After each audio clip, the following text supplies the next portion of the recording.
नमस्कार, मैं Dosanjh Verma art of living की तरफ से आप सभी का बहुत बहुत स्वागत करता हूं। आप सभी से मेरा एक प्रश्न है आज। दुनिया की सबसे कीमती वस्तु क्या है? बताइए, सोचिए इस। चलो, एक बार पता है क्या हुआ। एक व्यक्ति अपने मित्र के पास गया और बोला, मुझे कुछ दुनिया में सबसे कीमती वस्तु क्या है ये जानना चाहता हूं मैं। तो उसने कहा, भाई मैं एक महात्मा को जानता हूं, मुझे तो इसका उत्तर नहीं पता, लेकिन एक महात्मा जी हैं, संत हैं, वो शायद तुम्हें इसका उत्तर दे देंगे। तो वो व्यक्ति उन संत के पास गया और बोला, महात्मा जी, मुझे दुनिया की सबसे कीमती वस्तु चाहिए।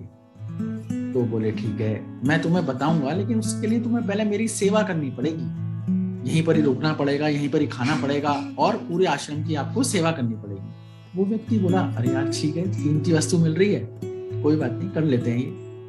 वो रुका वहां पर, उसने बहुत सेवा की, कई महीने गुजर गए। तो वो फिर से उन संत के पास गया, बोले, गुरुजी अब तो मुझे काफी समय हो गया, क्या आप मुझे वो चीज बताएंगे? बोले, हाँ मैं तुम्हें वो बताता हूँ। तो उन्होंने उसको पास बुलाया और उसके कान में बोला, राम राम। ये सुन के तो वो बड़ा क्रोधित हो गया। बोला, अरे ये तो मैं पहले से जानता था, इसमें क्या खास बात है? इसके लिए आपने मुझे इतना परेशान किया, इतना मुझसे श्रम करवाया? तो गुरुजी उसके हंसे थोड़ी देर, बोले, तो वो व्यक्ति बोला, नहीं नहीं, ये नहीं, ये तो मैं जानता था पहले से, मुझे कुछ और चाहिए। तो वो मुस्कुराए और उन्होंने उसको एक पत्थर दिया। बोले, ये पत्थर तू जा लेके जा और इसका दाम लगवा, अलग अलग लोगों के पास जाना और इसका दाम उनसे लगवाना, लेकिन हाँ किसी को देना मत, ये बेचना मत। ठीक है साहब। पत्थर लेके चला, सामने से एक लकड़हारा उसको आया, लकड़ी काट के ला रहा था। तो उसने उसको पत्थर दिखाया कि ये पत्थर क्या आप लेना चाहोगे? तो उसने, लकड़हारे ने उसको देखा और बोला, ठीक है, अच्छा है, मैं इसके बदले में तुम्हें अपनी सारी लकड़ियां दे सकता हूँ। तो व्यक्ति बोला, ओके, लेकिन फिर उसने पता था बेचना नहीं है, तो वो उसको आगे लेके चला गया। आगे जाके उसने एक फल और सब्जी वाले का एक शॉप थी, वहां पर उसने उसको पत्थर को दिखाया। तो वो भी विक्रेता है, वो भी खुश हुआ उसको देखकर, बोले, ठीक है, मैं तुम्हें अपना सारे फल सब्जियां इस पत्थर के बदले में दे सकता हूँ। उसे थोड़ी हैरानी भी हुई, लेकिन फिर भी जैसा आदेश था वो उस पत्थर को लेके और आगे चला गया। आगे जाके एक जौहरी की दुकान थी, वहां पर उसने उस पत्थर को दिखाया। उस जौहरी ने उस पत्थर को देखते ही पता है क्या बोला, मेरे पास जितना सोना चांदी हीरे जवाहर आते हैं वो मैं तुम्हें इस पत्थर के बदले में दे सकता हूँ। अब तो वो और भी हैरान परेशान हो गया, बोले, भाई इसमें ऐसी क्या खास बात है?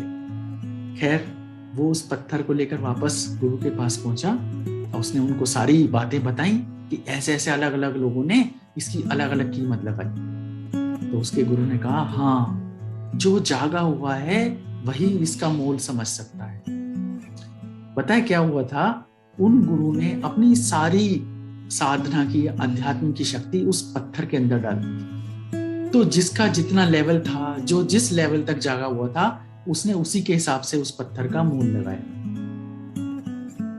हम भी जीवन में देखो कितनी चीजें इकट्ठा करते रहते हैं। ये इकट्ठा करा, बैंक बैलेंस बढ़ाया, सोना चांदी, हीरे जवाहरात, परिवार, सब कुछ बढ़ाते रहते हैं, सब इकट्ठा करते रहते हैं। लेकिन जो सबसे कीमती चीज है, अपने ध्यान साधना, उसके लिए समय नहीं दे पाते।